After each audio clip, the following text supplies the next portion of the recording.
So welcome back. Now we want to go ahead and start with the second part of the process as we help you to get started in better understanding exactly how you can get started in being a successful multifamily real estate investor. I love to call this the L portion, and that really is all about location. Talk about so many different times that real estate is always about location, location, location.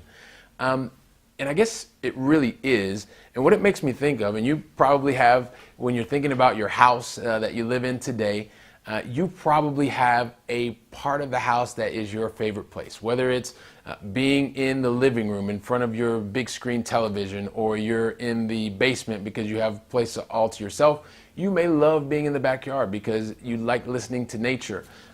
You may love being in the kitchen.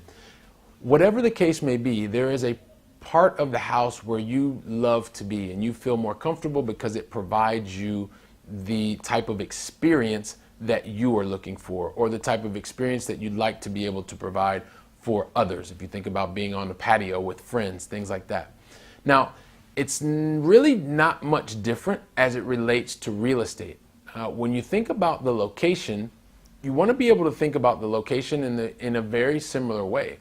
Number one, you're already starting to get clear on what type of investor you are. We talked about that in the last video, whether you like to be more passive or you like to be more active. If you're looking for cash flow, which means, very consistent streams of income over time, or capital gains, which is you like to be able to buy low and sell high. But once you figure that out, now you're looking at the location.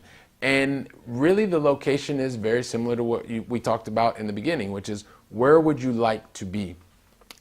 In my case, for instance, I love living in Europe and investing in the United States because the United States provides the type of market that is interesting for me as a person and my philosophy in terms of investing.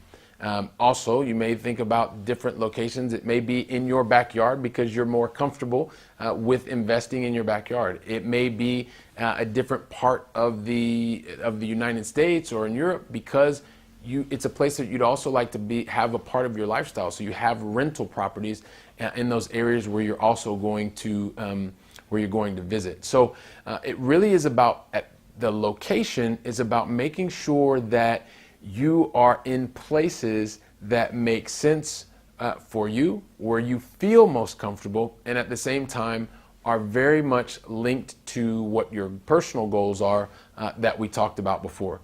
So like I said, I want to make this video series very simple because we tend to overcomplicate things as it relates to real estate. And so now that you're clear on where you want to be from a personal philosophy standpoint, now you are getting to the location that it makes the most sense for you and your context. In the next video, I'm going to talk to you about the third part in the process. So, and then as I mentioned before, once you get to the last video, I'm going to talk to you about a way that we actually go a lot more in detail, where you can start to look more in detail and help you take very actionable steps. Like I said, a 4-step process to helping you get started or accelerate as a real estate investor. So do me a favor, make sure you leave your comments in the link below to my question of the day. And what is the question of the day? Help me understand from a location standpoint, where do you believe you feel more comfortable or the most comfortable in terms of investing? So this is Billy Keels. That's my 2 cents for today. And as always, hasta la próxima.